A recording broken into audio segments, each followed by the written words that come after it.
Hi, this is Marlene with Miami Ghost Chronicles, and I want to welcome you to another episode of Stories of the Supernatural. Wherever you find us, whether it's a video on YouTube or on your favorite podcast platform, please like and subscribe to us so that you can get notification of when a new show is released. You can also find us on major social media platforms where I give you a heads up about upcoming shows and which date and time they will be aired. If you go to MiamiGhostChronicles.com, you can find links to the shows, MP3 files which you can download, or links to your favorite platform like iTunes, Spreaker, SoundCloud, and all other major sources. You can find information for upcoming and past talk show appearances as well as new book projects at MarlenePardo.com. You can also purchase books and merchandise there. And you can visit my author page on Amazon at Marlene Pardo Pellicer. Due to popular demand, I'm narrating my True Believer stories that I've collected throughout the years in a new series called Supernatural Storytime. You can find links at supernaturalstorytime.com. If you are into classic horror, ghost, and adventure stories, I narrate some of those at Nightshade Diary, and you can find links at nightshadediary.com. If you would like to read noteworthy news about the paranormal world, true crime, conspiracy stories, and anything that is just plain weird, you can visit the Stranger Than Fiction Stories tab at MiamiGhostChronicles.com. I do want to thank you all for being part of my audience, and I think you are all wonderful. Hi everybody, this is Marlene with Miami Ghost Chronicles, Stories of the Supernatural. How's everybody doing? Good, I hope. I'm doing really well. So you can tell I'm a little bit sweaty because, again, it's hot. I mean, really hot and steamy here in South Florida, as you all know. And the kind of weather most people get maybe in August, we get it in April and May and June and stuff like that. But otherwise, it's great. Very hot, very humid. Typical South Florida weather. But anyway, let me tell you a little bit about the guest that we have here today. I'm very excited to welcome Dr. Mary Barrett. Now, she is out of Lexington, Tennessee, and this lady, talk about, you know how you hear about the Renaissance man? This is a Renaissance woman. She's a spiritual reader, a consultant, paranormal investigator, ordained minister. She's a doctor of divinity, a Reiki master. She's also master hypnotist, master life coach, master NLP, neuro-linguistic programming. She's an author. She's worked on missing person cases. Of course, she performs weddings and has helped many people with life coaching. She also has books, classes, videos. She is also a private investigator. So believe me, we have got plenty to speak to Dr. Mary about.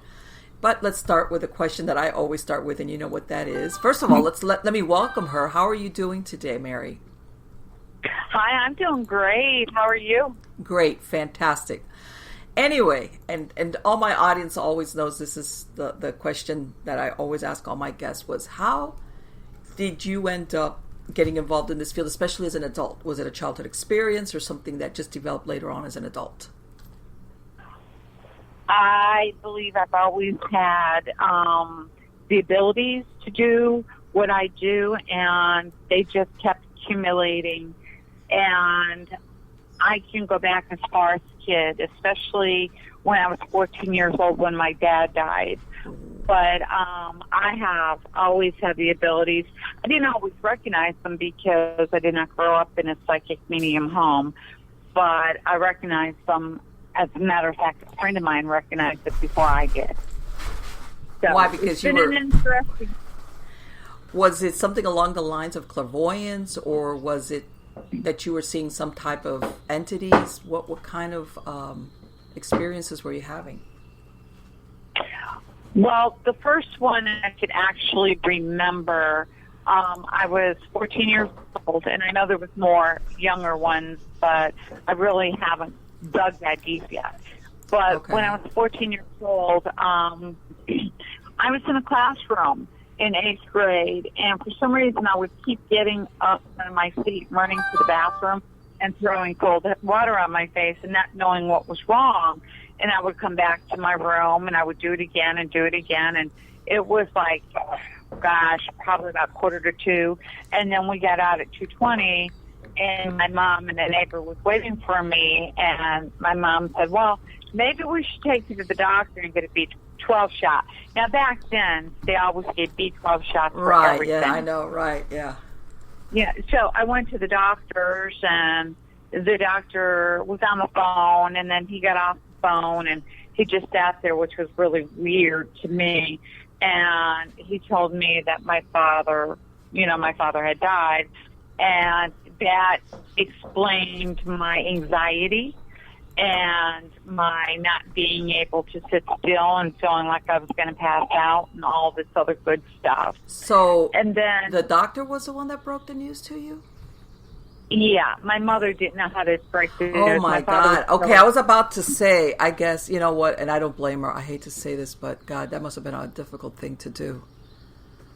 Well, it was really, really weird because right before my mother found out, I mean, this all happened within like 3 hours. Okay. My mother was sitting on the floor polishing our chrome table set we had. And back in the 70s, that's what you had. Yes. And she was talking to my father. He was sitting in the chair, and, where my mother was working, and they talked about things, and she never did tell me what they talked about. She told me it was between him and her. Right. And then the phone rang, and it was my stepmother. She had a collect call to my mother. My mother hung up on her because my mother knew. So then finally my stepmother called again, and my mother finally answered the phone. And she told my mother that about a week and a half ago, my father was killed in an accident about a week ago. And what happened is he had gone deer hunting with a friend in North Carolina and with my uncle. And they all went their separate ways. They came back. They noticed the driver had been drinking, and he was drunk, and they didn't want him to drive. Well, he insisted on driving anyway.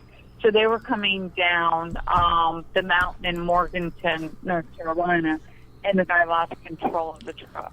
Oh, my God. They went over a 100-foot embankment, and my father was under the truck when all was said and done, and my uncle and the other guy never even had a scratch on them. You mean your dad was the only one that got hurt, that he died in that entire accident? Wow. Yeah. Yeah. He fell out, and when he fell out, he rode down the hill, and the truck landed on top of him. Oh, boy. So he had already been, basically, he had already died, about 10 days before you guys actually found out, is what you're saying, right? Well, he died on the 4th of December, and we found out on the 9th of December. Okay, but still it was like a week. Yeah. Wow, my God. But your mom knew, so...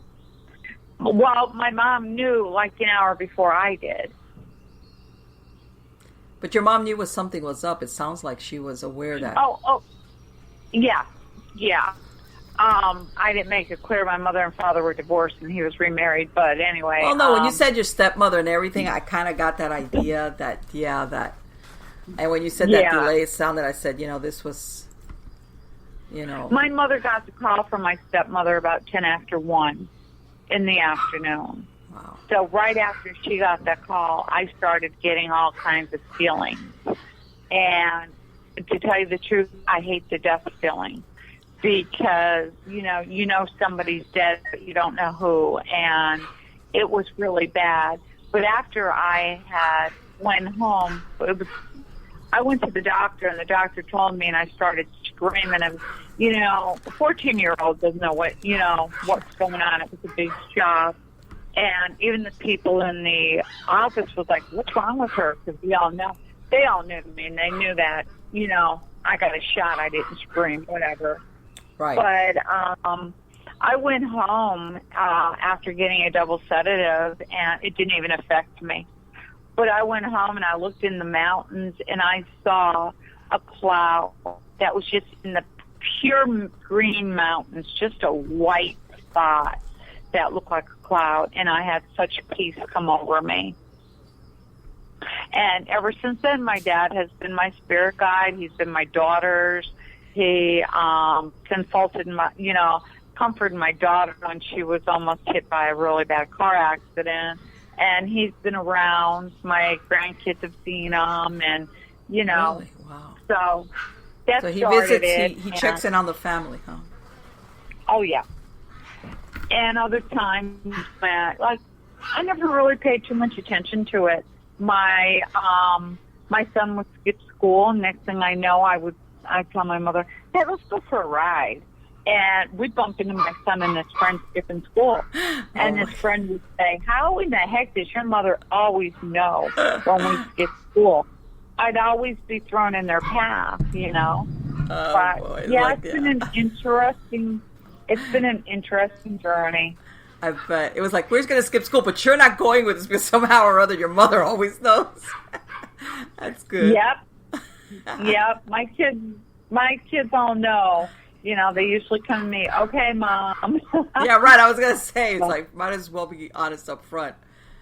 But, so here you go. You had this event at 14, which, my God, it's adolescence. It's like, wow. I mean, it's difficult at any age, but I think especially at that age, it's very, very difficult. So what happened? How did that affect you? Did you shut down for a while, or how did you, I guess, go into adulthood and get more involved in this field? Well, things just started happening, and I really blew a lot of it off because I didn't know. Okay. And then when I was in my 30s, my neighbor said to me, "Go buy yourself a pack of tarot cards." And it blew me wide open, and I didn't need any kind of tools whatsoever. Mm-hmm. I could sit here and tell you exactly, I can either do, missing persons, describing where the person is at. I could do telepathic, whatever. Wow. I'm really pretty good at what I do. That's fantastic, because sometimes it does happen that way, where people, when I say that life gets in the way, you've had these experiences as young, but then, we get busy living, and things like that get pushed aside until one day, almost as like if the timing is right. Well, we were in Germany, and my husband was in the military. We were in Germany, and we had Desert Storm going on, and I told them, I said, "Look, if we don't go and get that settled over there now, in 10 years, our sons are going to be back over there." Okay. Well, it was 1991, and then 2000, and we were back over there again. Yeah. So my predictions were there, except, I just blew them off. But I had, it was really weird. I had my friend, and this was my first missing person. Okay. My friend, actually she was a client. She called me up and she says, "Mary, my granddaughter's missing. I need your help." So I described right where the girl was at. So she was working with the police in Oklahoma and private investigator and bounty hunters trying to find this girl. Well, when she told them all what I said, they said, "Get her out here now." Okay. So I went out there, and they took me to the area they thought the girl was in. I said, "Yeah, she's right here." She's like within the block. And was she a runaway, or were they afraid that she had been abducted? No, she was a runaway. They knew it. Okay. She took off with her boyfriend. He was hiding her. Wow. And I was like right within the block of right where she was at. She was, you can't see through houses, but you know where they're at. Mm-hmm. And I pointed out a couple of houses, and she was in one of them. Wow. Yeah. Yeah, let me tell you something. They sometimes kids don't know what they put their parents or their families to when they do stuff like that. I'm telling you. Well, there was more to it, and I really can't say too much about the subject, but I ended up coming home and then going back there and putting her under hypnosis to get the reason why. And child services were involved, and she, it was a mess. It was a total disaster. So what, there was a history of child abuse or something else along those lines? I really... Okay, don't worry. Enough said. I understand better than you think. Yeah. So you came to the rescue in more ways than one, in other words. I came home, and then a day later had to turn around and go right back there because children's services and the police and stuff wanted me to put her under hypnosis and record it all, and that's what we did. Okay. Well, let me tell you, and I know it can get kind of crazy. As far as when they behave like that sometimes there is more to it than just being, like what they call a teenager, especially when you're talking something as extreme as running away. Sometimes you have to ask yourself, why is this kid, I'm not going to tell you, sometimes they do it for no good reason in the sense of but it's always good to find out what is going on behind the scenes, in other words. Exactly. And I'm a big believer. I'm a master hypnotist, so I'm a big believer in hypnosis. Oh, I am too. So that's why when I said I understand perfectly well what you mean as far as, and a lot of people have, I think, a little bit of preconceived ideas that are in error about hypnosis, okay, and things like that. And it's very useful at times like that. Especially if you're talking maybe events that were traumatic or painful. Exactly. Human beings, that's what we do to survive, to keep our sanities. We bury them. But they're still there. Yeah, and I've had some rape victims and, other people that have been hurt in this world, but I've also had people in past lives that they have carried some stuff over that we have gone into the back. And I have some YouTubes up there where I did a 75-year-old woman that was afraid of fire trucks, and she kept calling them engines and find out why until I put her under. And she'd been killed by an Indian back in the 1800s. And now she goes, now I know why I was so afraid of fire trucks. Wow. Just because they were called engines. Right, so, exactly. And people think, but the mind is really weird that way. Especially when you're fearful. How's that? Especially when we're fearful. Well, I had one guy tell me, I did this on live radio in Pennsylvania.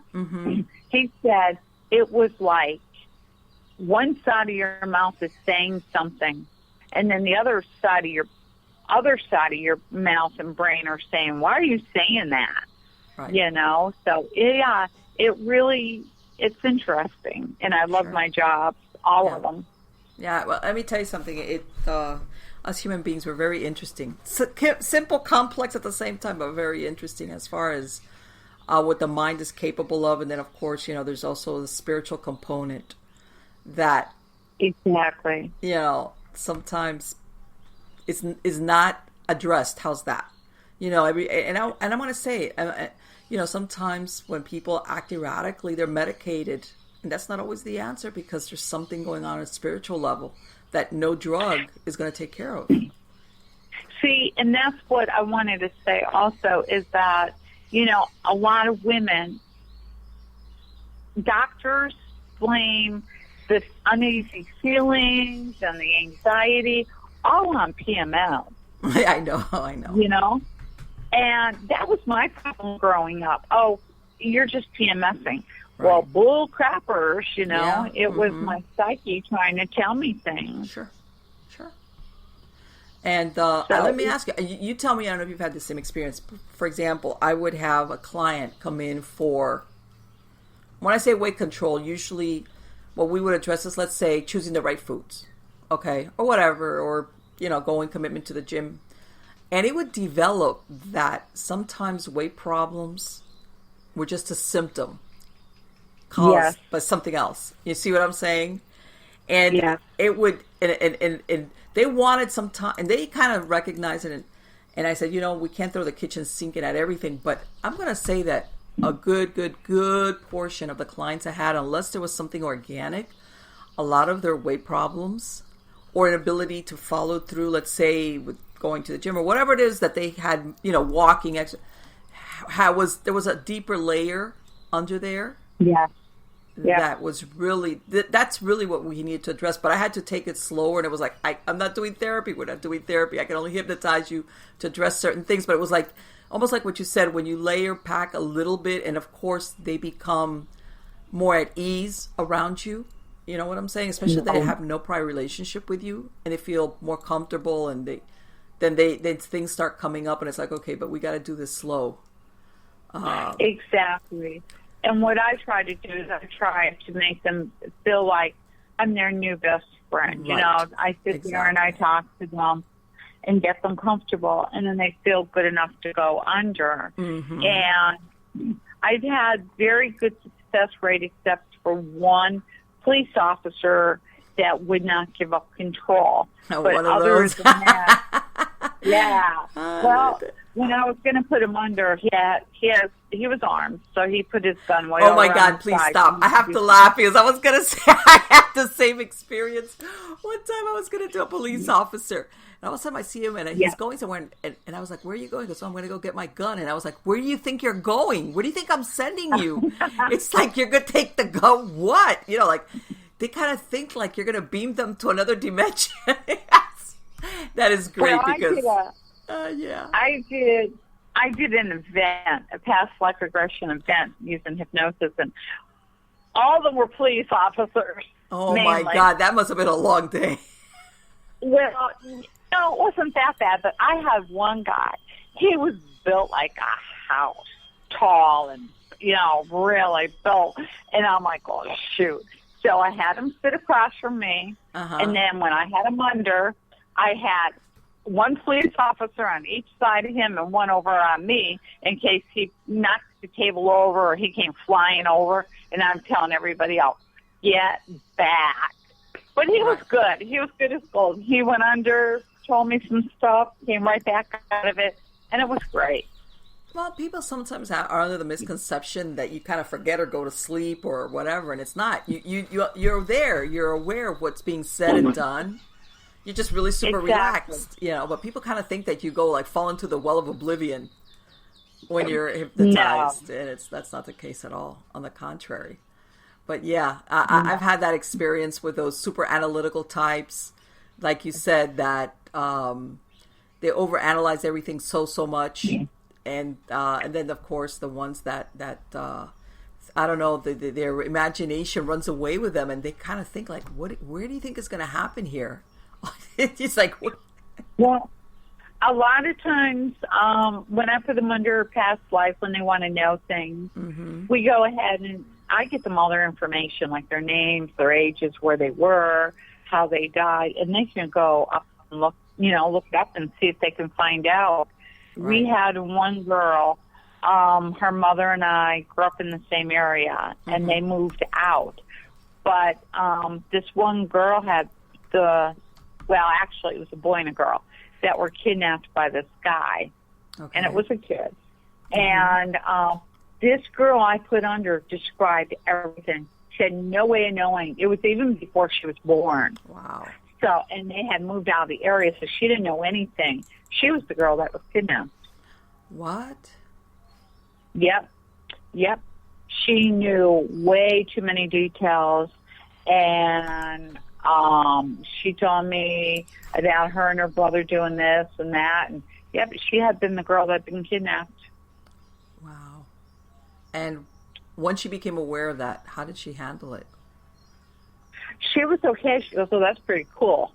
Her mother and I, the minute the girls started naming the street and where they were going, right, and who took her, and where they were found and where they were put. I mean, she named details that there was no way she could have known this.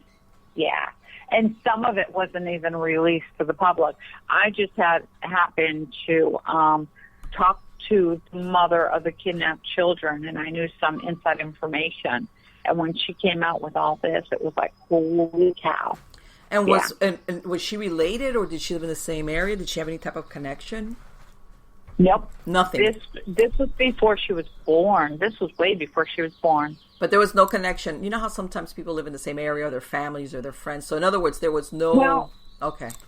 That's so interesting. Okay, let's put it this way. She was... this happened in 1981. Okay. And she was born in the 1990s. Wow. And she had moved out of the area, and she did not know anything. Because it was, it was done and over with. Nobody ever even talked about it after that. Right. I know what you mean. Did anything? So she didn't know anything. Did anything become resolved for her? Or anything did she ever say, "Hey, after I had this experience"? What do you mean? Because sometimes people have phobias, or they have dreams, nightmares, or they have certain feelings. There was nothing there for her. It was just like seeing a movie, in other words. Yeah, she described the name of the streets and everything. That she she was born in that area, but then she was taken out of that area, and she didn't know. She told us where the kids were taken from and named the streets they traveled to get to the place that he killed them and hid them.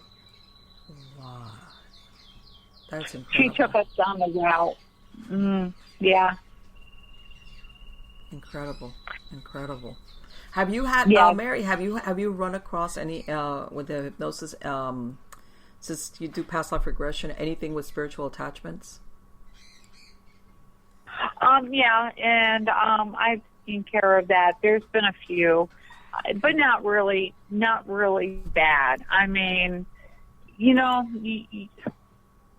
demons and all this is being overused. Well, no. And by this, and I totally agree with you. I think it's overdone. I'm talking spiritual attachments as in sometimes, like, dead people, like humans. No, nothing, so we don't have to go out there. And I totally 100% agree with you that I think that it's overdone for the shock and awe factor, which exactly. It's like, I think it's very, very rare, despite what people was portrayed out there. Yeah, and I want to touch on this for a minute because I have, this one client, I finally had to actually block her. She'd call me up and tell me she had a lot of weird things going on in her house. Okay. So I went to her house and I did the saging, the cleansing, and the closing of the portals. I did all that. Well, then she started calling me up and telling me that the people are coming up from her yard. Oh. There's a bunch of people in her yard. There's hundreds of people walking around. And I mean, I can't say it's not true. Right. And I won't say it's not true. But I also think that the woman needed to get a little bit of a reality check. Yeah. Because I think what happened is a lot of people are watching the shock and awe. Yes. With these demons. And now they're bringing them into their own homes. Oh, when absolutely. There's nothing there. They're absolutely. Well, I have gone into homes before and I'm like, there's something here. And I'm really good at being able to find portals and feeling things and stuff like that. Right. But this woman was totally, to her, just to get worse and worse and worse and worse, and there was nothing there. And I had already been to her house and did everything that I could do. I did I did work on her. I did work on her husband. Right. And when I left, everything was settled and gone, and everything was. And then she started coming up with this other stuff, and I'm like, you know what? One of the things I tell people is, I tell, especially, and you do have people that have mental illnesses. This exactly. Believe me, I mean, I've worked as a paranormal investigator since the 1990s, and I've run across my fair share. And to be honest with you, sometimes, not all the time, sometimes they have an overlapping paranormal event or spiritual turbulence going on around them. But like you just described, you could go in there and help them out and clear it out, but you can't do anything about the mental health problem. So it's like, and then also what you were saying is, the invitation can, people think of an invitation as what we think of as like, as I invite you. But people, humans sometimes put out invitations in a lot of very weird ways that stuff like this will take you up on. Okay, as in expecting it, or like you said, watching a show and going, wow, wouldn't that be interesting? And the next thing you know, somebody takes you up on it. I'm probably going to get shot in the butt for this. Go but ahead. I'm going to say this anyway. And I'm very vocal, and I don't hold anything back. I shoot from the hip. Mm-hmm. But there's just, and I put on my Facebook page today, there is so many dark stuff, so many people out there forgetting about the real messages that are supposed to be being delivered and the real white light, you know. Mm-hmm. It has turned into dark, and it's turned into demons. Everywhere you look, there's demons, you know, and that's not true. Yes. You know, and there are people here that work in the white light, and there are people that want to deliver the messages to the people that need it, because my way of thinking, somebody dies. Well, that person has gone on to heaven or wherever, and then the person here on earth, well, the person is worried about their loved ones if they made it to heaven, and then the person in heaven is worried about the person worrying here on earth. Sure. So the messages need to get through. But if people stop, they don't think about that anymore. It's all about who can get a TV show, who can see the most demons, who's going to say, oh my God, I see something, somebody just touched me. You know, I mean, come on. Well, you know what? And it's really funny because before, people were, I'm not going to say people didn't say they had a haunted house, but they were sometimes, you know, you kind of felt the stigma. And then we're talking here, regular dead people or even residual stuff. People were like, I don't want to talk about that because people think I'm weird. And now it's, no, that's just too ordinary. If I'm going to be haunted, I want the XXX, nth degree, most severe. And I'm thinking to myself, you really don't understand the concept, do you? You really don't know what comes with what you're talking about, despite what you see on the TV or the movies. That now I'm sorry. Go ahead. Go ahead. Go ahead. I have been told when I walk by people, they can feel the white light around me. Okay. I've had one woman in particular. I walked past her. She goes, "Oh my God, I just feel your white light." I had dinner shows at the Ohio State Reformatory up in Mansfield, Ohio, for 5 weeks. And that is supposed to be the most haunted place going. God. Well, I had a good time up there. I mean, I had the spirits. The spirits were really nice. Other people say, oh, there's demons and all this stuff. Well, I started walking down dark stairs, and my God, you can't see because it was a haunted house at the time. And I had a spirit. He came up to me and he says, "Ma'am, do you need help down the stairs?" And I'm like, "No, thank you, I'm okay." And he said, "Okay." And I mean, it was a real spirit. It was not a living person. Okay. And then later on, I had lilac perfume blown in my face. Okay. And I'm like, well, hello to you too. I found out later it was the warden's wife that had been killed there. Wow. And she was saying hello to me too. And I attract all the good ones, thank God. You know, I really haven't gotten in with any of the really bad spirits. I'm not saying they're not out there. Right. But I don't think they're out there as much as everybody's making them out to be. And I'm probably going to get a lot of backlash about that. You know what? The thing is that sometimes, you know, and I'm going to blame it on Hollywood. I'm going to blame it on movies and shows and stuff like that. But people don't realize that a lot of these shows, you know, at the end of the day, what they're trying to do is get an audience. And even if there is something there, all these people, they're there for maybe a week the most while they're doing a show, and then whatever happened, if they stirred something up, whether it was good, bad, or ugly, they leave. Exactly. They're gone. They're off Yep. to their next location. And people don't realize that when you start wanting this because you're bored, let's go with that, that when you all of a sudden start getting scared and want to back out of it, like saying, oh my God, that's just not the way it works sometimes, because you've opened that door. Exactly. And you can provoke people, spirits and stuff like that. Mm-hmm. And maybe it's because I have all the white light around me, or maybe Right. because I'm afraid of them, that they're there to talk to me. I've gone to Oklahoma again. I was working with the paranormal team out there. Okay. And I went in, it was a train station, and it was a guy from the 1980s, and him and a woman that, he liked, and she liked him and stuff. Well, he had some things to say to another psychic, a resident psychic medium, Mm-hmm. which he couldn't say to her because for some reason the communication wasn't working. I stood there as a mediator between the two of them, going back and forth and saying, what was going on. And that was good. I've had some people where I've had to do that before, and then they get into arguments, and I'm in the middle of an argument, and I'm like, hey, you're like, you wait guys, a minute. I'm not going to stand here and argue, But it's very interesting.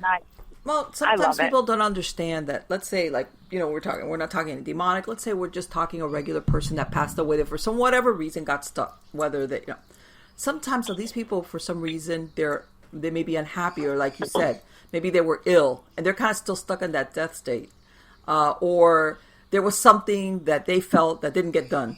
And perception is your reality. You could look at and go, you mean you stayed behind because of that? But everybody's different.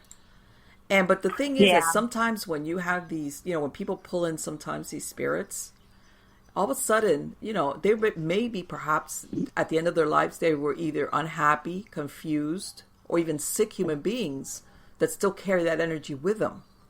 So basically bringing them around into your space where you live at, it's not really the wisest thing. That's why I tell people, especially when they, everybody wants to be a paranormal investigator or ghost hunter, is like, that's great, but you really got to have really good boundaries about this. Yeah, I had actually the same psychic medium, the resident one I was telling you about. Mm-hmm. Her daughter had gotten possessed, and she had to tell to go. And I've had spirits before that I've had to tell and go and stuff like that. But I'm not saying that all spirits are good. I'm not saying that they're all bad. No. I'm just saying that it seems like society today, they're going for, like you said, the shock and awe, and never mind the people that are hurting that need the real messages from people. Oh, yeah, of course.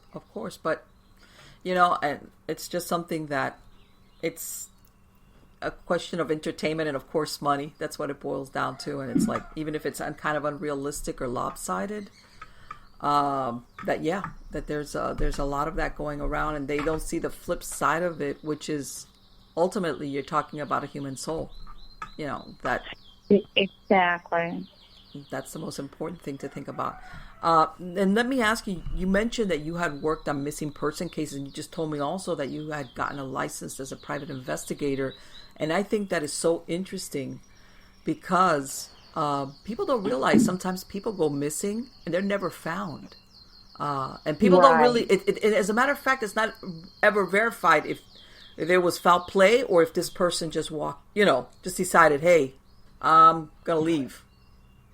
Nobody ever knows anything about them. Right. And the reason I became a private investigator, well, actually I was kind of thrown into it, but I started thinking about it was because to be taken more seriously. Because they say psychic medium, they're a dime and a dozen, and half of them, 3/4 of them are fake. So we want a real person. So I figured with the private being a private investigator, and in Tennessee, I also own my own private investigator agency. So Right. I've got that going. And I'm really actually just starting it because I've only been licensed for 2 months. Right. So I have followed missing people just to see, followed up in the newspaper or online, whatever, to see if I'm right on what I pick up. And I'm 100% right. That's great. On everything that I pick. So I'm looking to get out there to bring people home, and that's what I had to tell the Tennessee Commission. I want to bring home all ages, because all ages go missing, not just little kids, but, the elderly go missing too, and in between. Yeah, I mean, even now, I don't know if they have it up where you're at, but we have those silver alerts, when they have, which is basically saying this is an elderly person and this is their make and the tag on the vehicle. And of course, we have people that walk out the front door sometimes because either if they have Alzheimer's or they're just old and they get disoriented. And sometimes a lot of people get taken advantage of when they're elderly. Well, I had an uncle disappear when I was about 2 years old. Wow. And he was never found. And I believe he's dead. I don't think he's ever going to be found. But, they go out at all ages. It doesn't even matter. Like 40, 50, 30, 20, whatever. They disappear. And, people do need help in finding these people. And that's where I'm hoping to go with this.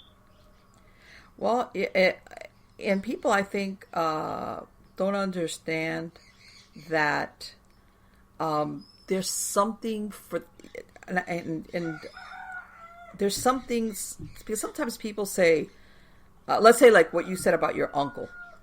Sometimes, even if it's just to tell the person or the family, this is what happened. This is what happened. Maybe they already know or suspected or kind of accepted that maybe this person is dead. Okay. But just the fact of actually knowing what happened to this person. Yeah. Well, it's either bringing the person back or giving the family closure. Yeah, exactly. And I have a lot of people coming to me and saying, Mary, here, can you help find this person or whatever?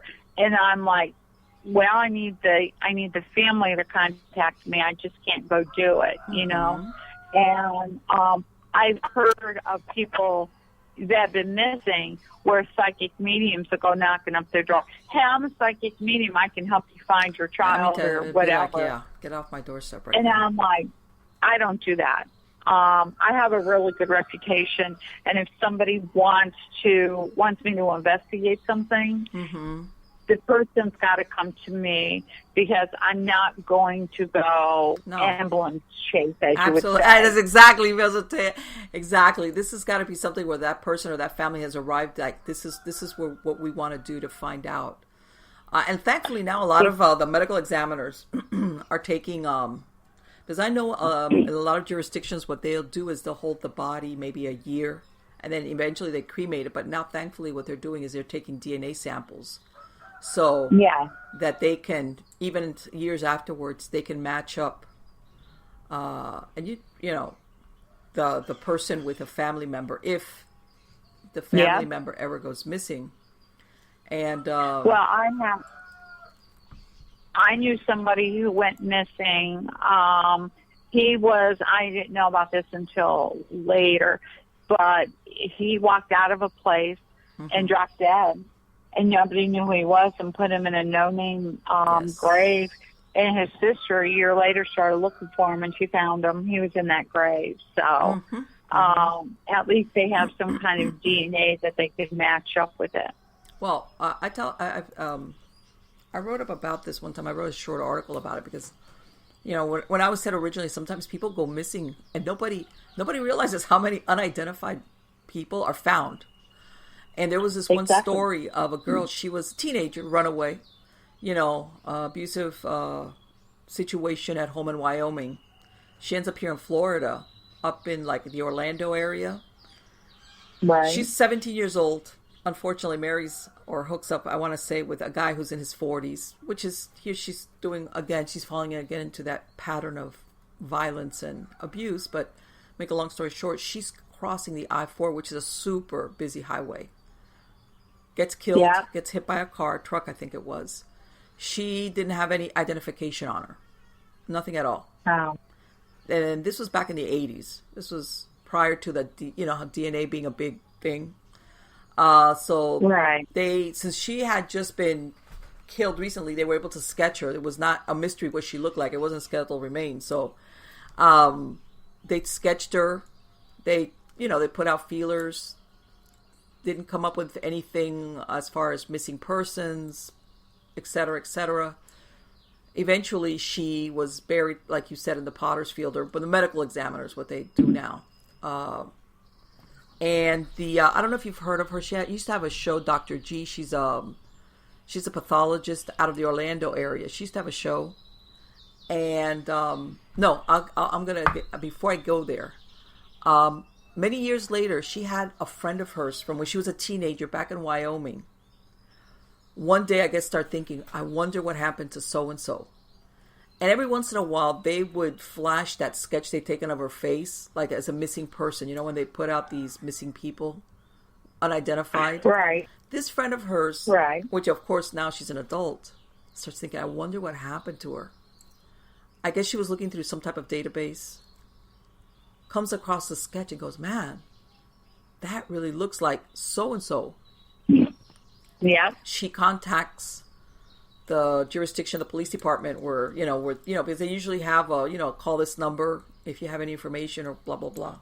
Turns out Right. that it was, as a matter of fact, that lady, Dr. G, they exhumed her because this was prior to cremation. They actually, they were actually burying the bodies. Exactly. And the thing was, she was never cross-referenced because her family of origin in Wyoming hadn't even bothered to report her missing. That's why when she first got killed, she didn't match anybody. And if it wasn't for this friend who many years later decided to find out what happened to her friend, Yeah. nobody would have ever known what had happened to her. Well, I'll tell you, sometimes parents do stupid things. Mm-hmm. Through a friend, I was at a friend's house one time, and this 14-year-old girl comes banging at the door because she had a fight with her boyfriend, and she was having an anxiety attack. And to go, we ended up calling an ambulance for her, Mm-hmm. and she hooked on to me and wanted me to go in the ambulance with her and, be at the hospital and get and examine all this stuff. And all the time I'm trying to reach her father. Okay. Her father let her come to meet this 19-year-old guy. And the girl was only 14. And I'm like, do you realize what could have happened to your daughter? Yeah, exactly. Exactly. And he just didn't give two craps, And I'm like, I'd kill my daughter if she took off from one state to another to meet some guy at 14 years old.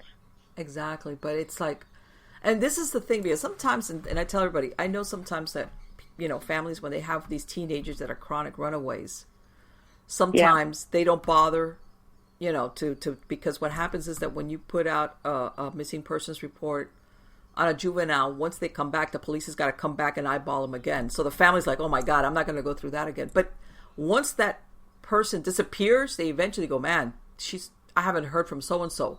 So they do put out a missing persons report. And apparently her family had never done it, ever. Not even initially when she disappeared, or ever. There was no point where they said, hey, I haven't heard or seen or gotten a letter or a phone call from this person. So that was it. And that shows, of course, a lack of, like, almost similar to what you were describing about this girl who her dad just gave her a thumbs up. Yeah, go meet some stranger that's an adult and you're not. It's funny because it happened in St. Pete, Florida. I used to live in Plant City. So, this was something. I couldn't believe it because they were from Idaho, I think it was Idaho. And I had to chase him down. He was in a bar. Okay. So, and then I had to tell him, what was going on. And then she had to have a female exam, and I ended up in there with her, too. And, I didn't even know the girl. I just felt sorry for her because she was 14 years old, and nobody was there, nobody cared to help her. Nobody cared. And I mean, she ended up getting an STD from this guy, and her father was just very nonchalant about everything. Nobody cared. That's what it was. Nobody cared. Yep, exactly. Yeah. Exactly. And that's why today we have so many kids that are out there on the street, either, hooking or drug addicts or that have been kidnapped. Look up in Ohio with the 3 women that were held for 10 years, and Jean Smart, all that, or not Jean Smart, but the Smart girl, but, all these girls, and human trafficking is happening to guys now, and it's happening to middle-aged people. Yes, people, and what they don't know is that what they do, because they're real smart, despite, the databases and that now more police departments are on the same page, they kind of know that if they move, in other words, let's say if they're doing some type of trafficking and prostitution, they'll have them for a few months, let's say in Miami, for example.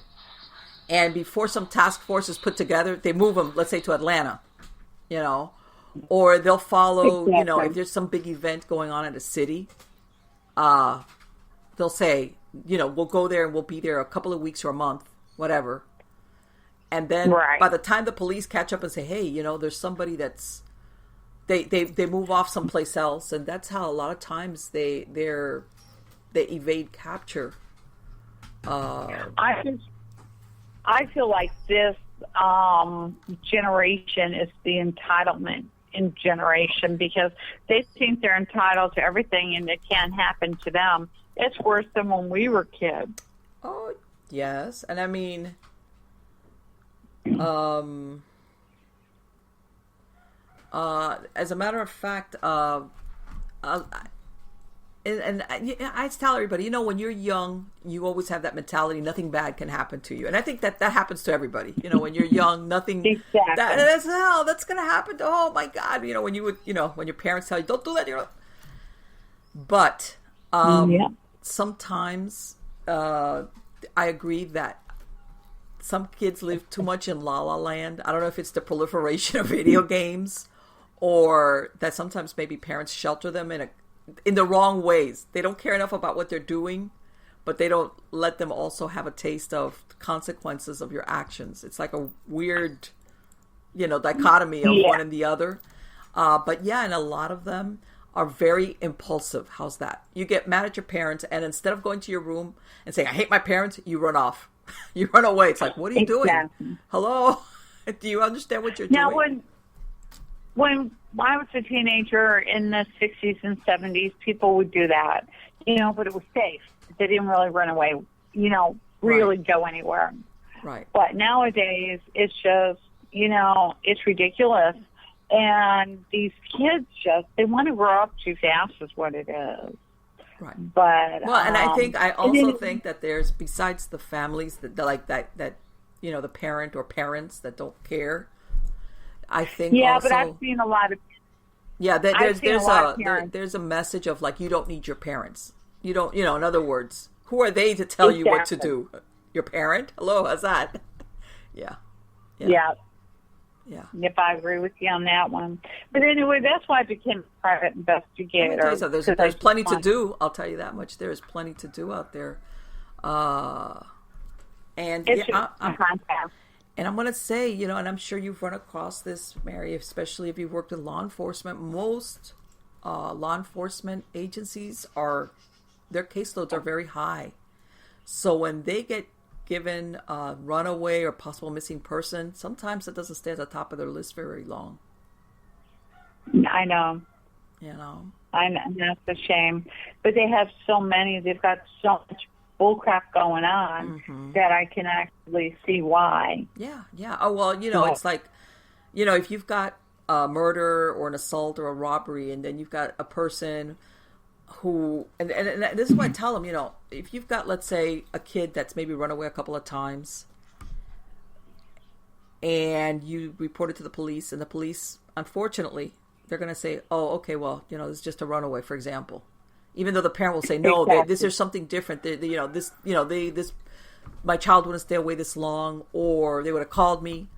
Let's face it, they're not going to give it the same urgency as. That's true. And you run That's across very, that. very true. Yeah, no, they it's like I said, there's plenty out there, and also with and is we're from that same generation. We grew up with nobody had cellular phones. You had the only phone was at home. Yeah, tied to a wall. So before, right, it was tied to the wall, and I remember.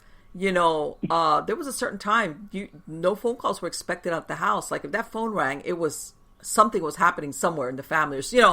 Like you were expected. Of course, when you're a teenager, you do that. Sometimes that weekend, I'm going to talk to but it wasn't the norm. For people to be calling. In other words, that there was a time where you were shut down, and you were at home and you were with your family, and Oh yeah. And that doesn't exist anymore. And connections are made sometimes, unfortunately, between your kids. Especially, it doesn't even have to be a teenager, and wrong people pretending to be what they're not. Yep, exactly. And they lure them away. They lure them out of homes, out of, meet me here. Maybe it's something similar to what you were talking about. Sometimes a 19-year-old turns out to be a 29-year-old. So. Right. And yes, it is. Unfortunately, but it's just one of those things. And I'm sure each generation, when things are going on, they say it's never been as bad as this. But now, let me ask you: you also work with Reiki. Yeah. Do you incorporate that as far as? Well, as far as the energy work. Yeah, and I consider it like an inside massage. Okay. Because, and I tell everybody, I am not a doctor. Of medicine. What I do is I go in, I see where you might be having problems, I identify them, I tell you them, and sometimes I'll like go in there and try to like kind of massage it to make it feel better, and if it's something you need to see a doctor about, you should see a doctor about it. And then when I'm in there, a lot of times I'll align and clear the chakras that help people that feel off balance and stuff like that. Usually their chakras need to be cleared. Right. And that's what I was talking about originally, is sometimes, people manifest stuff physically. Don't get me wrong. I have nothing with... Yeah. But there's a spiritual component as far as the energy in our bodies, whether it's because of bad nutrition or just, God... sometimes people are stressed out and they're trying to multitask all the time, multitasking while they're multitasking. But also, don't forget, a lot of times empaths, or people who have all these feelings and stuff, they can't be around a lot of other people because they suck in their energy. Oh my God, you are absolutely right about that. You are absolutely right about that. And people don't really, you're right. There's people that, I call them nails. There's nails so firmly to the earth, they could be around anything, and it's like, unless it's a 2x4 and it falls on their head, they're like, huh? And then there's other people that they're just more, they're like sponges. They pick up a lot, and they get affected, in other words, by just stuff going on around them. Or in some cases, if there's a person around them.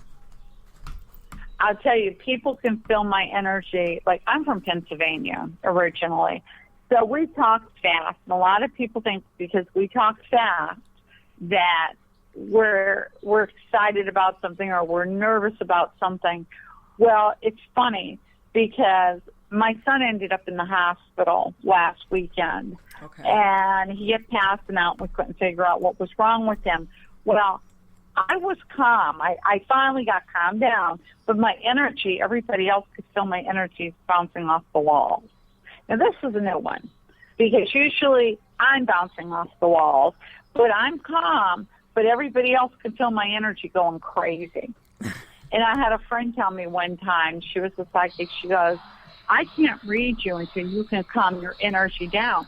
And I can calm my energy down, But now it's going wacky, and I don't even realize it. So, sometimes it's me just talking to somebody, or it's me being my Pennsylvania self with the, with the loud talking and the rushing talking and all that stuff. And I'm as clear as day and I'm calm as day. But now all of a sudden, my energy has taken a turn where it's bouncing off the walls and other people are feeling it and I'm not. And that's really weird. Well, you know what? It also depends. I mean, there's a lot of things. It depends on the timing of things as far as what our energy or the person involved. Right. I hate to say it. Usually, when it has to do with children, with our children, even if they're adults, that's the one thing I think. Because, like I tell everybody, no matter how old they are, they're always your children. Yeah. Well, we had him in the hospital because my daughter-in-law called and said he passed out. And then we got him to the hospital. He passed out again at the hospital and fell, bumped his head. Mm-hmm. But we found out it's a bleeding ulcer and a hernia. I mean, he's fine. Right. But while we were dealing with that, he was admitted to the hospital for 4 days. Right. My one daughter was visiting him, and she got sick and ended up in the emergency room. So I had one on the 7th floor and one in the emergency room. So, yeah. Okay. Yeah, but that's like a lot of times that, we can, you could say they're an adult and everything, but, when it comes to our children, there's always something that you can't just like, you can't tell yourself, oh, calm down. I mean, you do, but not really, not truly. My son is 30. My son is 30. He's mm-hmm. married. He's got children, and he's about to have a baby. My daughter's 37, and she has 3 kids. And when they get worried or they get nervous or something's wrong, it's always Mom. Of course. Even though they're parents themselves, Oh, yes, absolutely. But I tell everybody, it doesn't, of course, and I still have the same... the same thing, I have 3 kids and they're all in their 30s, and it's the same thing when, it's like, well, Mom, I get that same call. Believe me, I've gotten that same call all the time. They're they're pretty independent. Don't get me wrong, but always they're always like, or I have one son, my youngest. He'll call me like he's just calling me like, oh, just how's everything, Mom? Blah blah blah blah. And I know, okay, here it comes. And it's always somehow or other to ask my advice about something, but he doesn't want to come straight out and ask me, because it sounds like I'm asking my mother for advice. So he'll call me like on some pretext, like, just everything okay there? Yeah, everything is fine. Mm-hmm. And I'm waiting for it. Uh-huh. And then he'll say, well, this and this, and what do you think about that? And it's like, yeah. But I have to always couch it like I'm not telling him what to do either. So yeah, like my daughter will walk in and now I've had it. I have 5 kids, and 3 of them are girls, and girls are harder to raise than boys. And now my daughter's come to me about my 15-year-old grandson and his love life, and I'm like, oh my God. I know. It's just funny. It's like, I want to be 15 again. Yeah. Oh, yeah. Yeah, and of course, when you're 15, everybody's in a real hurry to be grown up and be adults. And it's like, and it's really funny because you will have adults that will tell you, oh, don't worry, and you're like, no, I need to be an adult and drive and have a job, and it's all right. Believe me, you'll get plenty of that eventually. Oh yeah, and then you're gonna want to wish you were 15 again and letting your parents handle everything. Sure, yeah. Even though nowadays it's the other way. I'm not gonna say because my kids are pretty good, because like my youngest, he went to the Navy right out of high school, and the others I told them, if you're going to school.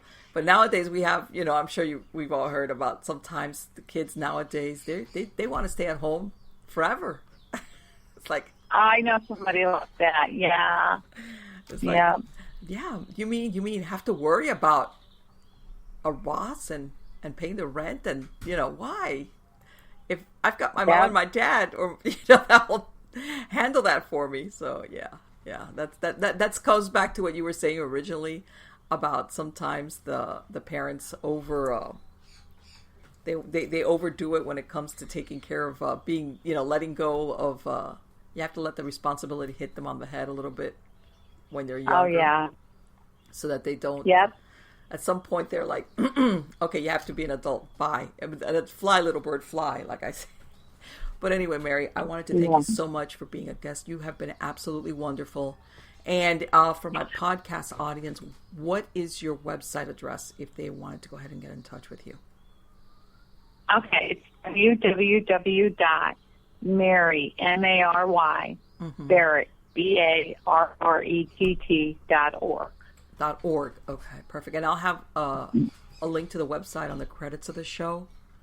But again, if they want to contact you for whatever services, and if you have any events, I know you have the books, and now if you're also, I imagine if you, are you going to, because you're licensed only for your state, you're only going to work within the state that you're at, right? As far as if anybody needs that type of help? No? No, actually, we reciprocate with other states. Oh, you are? We can perfect. Go, and we can also get permission from that state that we don't have it with. So, yeah, I can go anywhere pretty much, I believe. So, perfect. If anybody needs any help like that, all they have to do is call. Perfect. Okay, so you all have it, They can give you a call or contact you via email and find out, if you can help them out. Whether it's through the private investigation or any of the other things that you do, which I hate to say. I'm sorry. Go ahead. My investigation has a different website. Oh, then what's that? Did you want that? Yeah. It's www.ALIMENTIPI.com. Okay. Elementary PI. Okay. All right. And let me ask you, just in case if anybody wants, will you have a link from your regular website over there or no? I believe so, yeah. Okay. Just in case for anybody either way that wants to, for whatever reason, contact you, and maybe, you could tell them, explain to them maybe, because sometimes people are a little bit confused as to really what they want or what they need, as far as in cases where, whether it's something personal for them or a family member, or like you said, that sometimes, people don't realize that you have to actually get that request directly from either a parent or a family member before you can move forward on something like that. Well, exactly. And I do have a link up on my Barrett to my PI one. So it's right on the first page. Perfect. Excellent. All right, Mary, thank you so much. You have been wonderful. God, you do so many things. You must be a real busy lady, let me tell you. Yeah, sometimes. Thanks for asking me to be on. It's been great. It has been nice my meeting pleasure. You too. Likewise. Take care. You too. Bye-bye. Okay, bye-bye. Wow. Let me tell you something. I'm not kidding. She must really be busy. Because the thing is this. People don't realize that,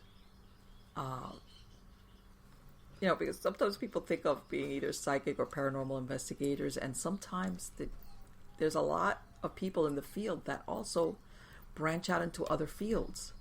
Okay. And this is, how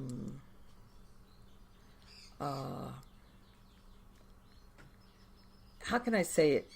Especially when it comes to something that's painful, like missing person. Some people shy away from that.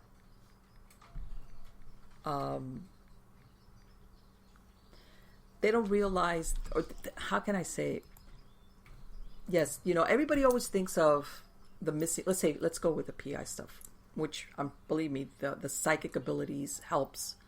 But most people don't realize that even if you're psychic, you can still put that aside, because, let's face it, to get things done, you have to work in the real world, whether it's with a police department or the jurisdiction or interviewing people, depending on how old this case is. I mean, a lot of things, you know, in other words, you have to be able to communicate. All right, you just can't sit in your house and go, And sometimes that's what families want. You know, maybe they do want a psychic impression from you, but then where do we go with this? And I wasn't kidding. Sometimes, and I'm sure you've seen some shows where they say where if the cases become cold, or if it was somebody that had a history of running away, or there was somebody that disappeared without any signs of violence. Okay. And if it's an adult, especially, because believe it or not, there is no law against a person just deciding, I don't want to live in this place anymore. There's nothing there that says you have to give a written notice and tell people, hey, I am leaving. I'm moving to the other side of the country. You can. You could just decide, I don't want to live here anymore, and I'm not going to tell anybody. So, but the point being that sometimes police departments, unless there's a big red arrow that says, hey, there was some type of crime that took place, or this is really unusual for this person to do, or eventually, maybe initially they'll pay attention, but they got so many cases sometimes that are really on the face of them demanding that it's inevitable. Sometimes these cases get pushed to the side, especially as one day goes by, another day goes by, another day goes by. You know, and to the poor family or parent or whoever's involved, this is just as fresh as it was the first day. And sometimes, you know, they could, you know, badger the police department, but sometimes they realize one of two things. If it's kind of fresh, they know that time is of the essence. Okay. Or if time has passed by, sometimes even years, whether they suspect or think that this person might have even is deceased, could be for a lot of reasons. Could be this person was involved in a risky lifestyle. Could be because they know this person would never up and just disappear, and we never hear from this person. Something had to happen. Even if they kind of suspect it, know it, anticipate it, they still want to know. Okay, they still want to know what happened to this person. Can we find this person? Did somebody do something bad to them? Did anybody get arrested? And so they go to somebody, let's say like Mary, who can, give them maybe a psychic impression. But then what? You know? Or let's say you go to a psychic and they'll tell you, no, your daughter or your son, they're still alive. They're still, but I feel they're out on the West Coast. Okay, and? You know, sometimes families want more than a feeling. Okay, they want like, hey, I need somebody to go out there and do the legwork. To interview people, find out what's going on, make a connection with the police department. Okay, you'd be surprised sometimes families, they are not aware of that. You know, all these police departments have a list of unidentified victims that they've come across. Because believe me, there are a lot of people that are remains that are found that are never identified. Okay, even whether it's skeletal remains, like I said, now they're taking DNA samples. So even if the remains are cremated, they still have something that, if they have to, they can, you know, cross-reference it with, you know, whether it's skeletal remains or somebody that was recently killed or died. Sometimes people do die. Sometimes people get really sick and they go to a hospital and they die. And they don't really know who this person is. So the point being that nowadays there's a lot of people that things happen to them. And if it's just even a little bit far away from where they live at, they can fall through the cracks. And then the families, or whoever it is, might be a friend, they go to somebody like Mary, who does the legwork, or finds out, you know, whether through psychic impression or through phone calls, talking to the police. What do you got? looking at databases of missing people, see if there's a matchup. Things like that to narrow the field down. Sometimes people are found alive, believe it or not. There's a lot of times people have disappeared. And I'm not talking only young runaways. I'm talking about full-grown people have disappeared and everybody's thinking they're dead, and they're not. They're just alive and have another life. They decide to do that. And even when that's the case, that family at least knows, okay, this person was a real, who knows, for whatever reason, maybe they're not. And decided to just leave, but at least we know that person's alive. And they're making their way in life. Or, as a matter of fact, there was another story. This was a couple of years ago that it came out. Same thing, very similar to what I described. Young guy. He was, I think he was originally from Mississippi. And, 17. This was back in the 70s. Okay? And he was, I guess, kind of crazy, hanging with the wrong crowd. Would run away, come back. Not really even run away. He was just doing stuff he shouldn't have, stupid stuff, hanging out with the wrong people. And I believe he had been arrested for something minor, but he was even like in juvenile prison. He gets out. I can't remember if he got out or if he escaped, something like that. I think he had just gotten out. He was 17. He's in Texas. Same thing. He's running across this big highway in Texas, in the middle of Texas. Gets killed by a car. Okay. And I want to say this was right after he had gotten out. Has no ID on him. I mean, I remember reading that his belt was a rope. He had a rope, instead of a belt on his pants. Gets killed. Same thing. They make a really, really good sketch of his face. Okay. They put up all these different, business back in the 70s, flyers, everything, hoping somebody's going to step forth, identify him. They kind of cross-reference it. Again, remember, this is not as interconnected as it is before as far as a missing people database. Can't find anything. This happened like in a little town in Texas where the jurisdiction that it fell into, people were nice enough, like in that community, that everybody chipped in and they buried him. Unidentified guy. Believe it or not, I want to say, 40-something years later, and I can't remember, I'm sorry, I can't remember the ladies' names. Some of these ladies that worked at the police department and another organization that work with putting together the people like that, people that are deceased and never identified, they finally found him. He had been reported missing by his family in Mississippi way back in the 1970s. I mean, in other words, his family, he was kind of a crazy kid, but every time he would do crazy stuff, he would always stay in touch with his family.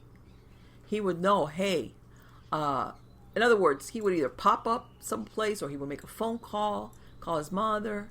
Then, of course, after that incident, that was it. They never heard from him again. And they got an answer 40 years later about what had happened to him. And I believe the family decided just to leave him stay buried. Of course, I believe they changed the tombstone. And they gave him his name and everything. And, but my point being that sometimes because of the sheer number of people that go missing, or remains that are found, that there's just no way to trace them. And then the volume of crimes that police departments deal with, these cases just fall on the wayside. And the more time goes by, stuff that's recovered puts in a box, shoved somewhere. I've heard of sometimes even evidence rooms throwing stuff out, or places even being burnt down, and the evidence or whatever it was that was collected, if they ever do collect anything, it's gone. And I think that's, of all the situations, that would be one of the most horrible, of never ever knowing what happened to this person. Okay, even if in your mind you're thinking, I know that this person is deceased. But again, and I imagine some, I mean, I know of private investigators, and they're not psychic, but I'll tell you what, they won't admit it out loud, but a lot of them would absolutely take input from a psychic or from somebody that's sensitive, because they realize, they believe me, and they've worked enough situations where sometimes, and contrary to, not like what she's saying, where people show up on your doorstep and offer their services for a certain fee. It's like, no, that's not going to happen. That's not good either. And I'm glad she pointed that out. Whereas I am not going to go out there, like she said, ambulance chasing. This has got to be something that family or that parent or whoever it is wants and comes to me, and then I explain, and then they, in other words, they've come to that point, that decision, that this is what they want. Or that they, maybe the police department just is fresh out of leads. Okay, or maybe it's been a lot of years. It could be a lot of different stuff. And I'm not kidding. There's always been a big danger for runaways. Don't get me wrong. That's not a modern thing. Okay? Runaways have always been the targets for predators and for people trying to take advantage, especially if you're young and you have nobody to take care of you, or you're mad, or, God knows, maybe you've got stuff going on at home. They recognize that makes a young person very, very vulnerable, which makes them easy to manipulate. But that being said, nowadays people don't have any idea how much human trafficking and smuggling. It's a lot of money. A lot of money is made with that. Prostitution. And by this I mean boys and girls. Okay. All ages. And you're disposable. Because you know what? They know that when this person is not useful for whatever reason, there's plenty others I can get. It's like no big deal. And if you think about it, who you're dealing with in all these that are all psychopaths and sociopaths. Okay? Psychopaths and sociopaths. In other words, they have no mercy. They don't care. They don't see you as a human being. They just see you as a commodity to be used. And when you're not useful, and as in you're not bringing them any more money, they get rid of you. People sometimes think, oh, well, they let you go. No, they don't let you go and walk on your way. One of two things happens. Either you die, because God knows, maybe you develop a drug habit, you got sick, or if that's not the case, but you're not used, they kill you. People think, oh, at some point, no, they kill you. What? So you could talk about everything you saw while you were being shuttled around the country, maybe being prostituted, or you saw things that were going on, or the locations of little brothels that they got. You think they're going to let people like that walk away? Absolutely not. The most you're going to get is that sometimes, and this is a rare exception, is they'll groom maybe a young prostitute to become a madam or an enforcer. Madam is a nice word, an enforcer for them. And when they grow a little bit older, like, okay, you know what? I'm going to leave you in charge of this house, and you're going to rule it with an iron hand. So, because I need to go, maybe you're a pimp, or you're going from house to house, so you need somebody there at that location that's going to run that place like a boot camp. And a lot of them are ruthless, because they you know what? First of all, they feel very special because now they're on the other side of the equation. Plus, they don't want to go back to having sex with a multitude of people.